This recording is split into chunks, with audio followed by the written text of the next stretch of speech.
Track 13. Hello everyone, I'm Sue Booth from the Students' Union Finance Office, and I also act as the Student Finance Advisor. This workshop's on managing on a student budget, or in other words, managing a budget as a student. In this talk, I'll go over some ways you can help yourself save and plan your finances. Let me give you a few facts and figures first. As you already know, life can be very expensive when you're a student. Not only is it expensive with fees, accommodation, books and so on, students find they have very little time to supplement their income with work.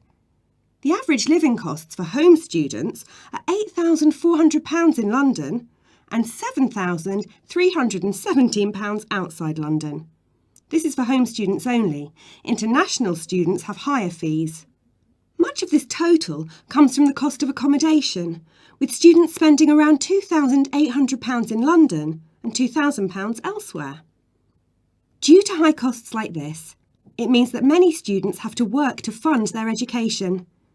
Currently, the National Union of Students estimates that 42% of students work part-time, but other estimates are higher, with some figures saying that 60% of students work to cover their basic cost of living. Of course, this can have a negative effect on studies.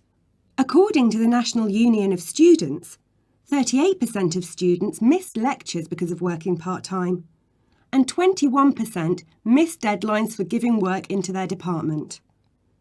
However, for many students, even working part-time is not enough to cover their expenses. So here are a few ways to keep down your costs. Firstly, if you have a student account with a free overdraft, withdraw the maximum amount of money and put it into a savings account, where it will earn interest. Putting £1,500 in a savings account, giving you 4.5% interest, could earn you around £69 a year.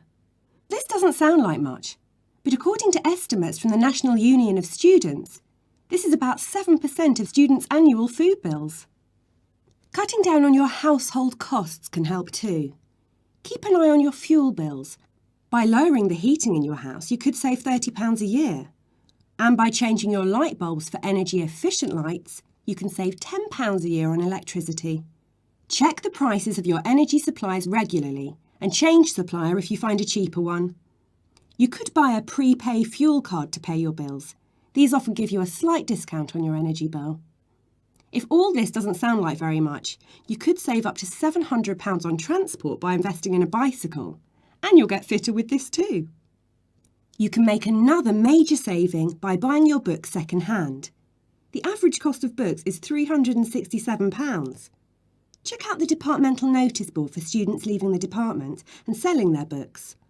Alternatively, you can go to the second-hand bookshops near the campus, or even buy second-hand books over the internet. Now let's look at shopping. The Students' Union has negotiated student discounts at several different places, including clubs, theatres, cinemas, bookshops and stationery shops. So make sure that you know where these places are and that you use your discount. Try to do your shopping weekly and if possible do it with other students so that you can take advantage of offers at the supermarket. Finally, try to avoid making cash withdrawals more than once a week. And after you have made your weekly withdrawal, leave your cash card at home.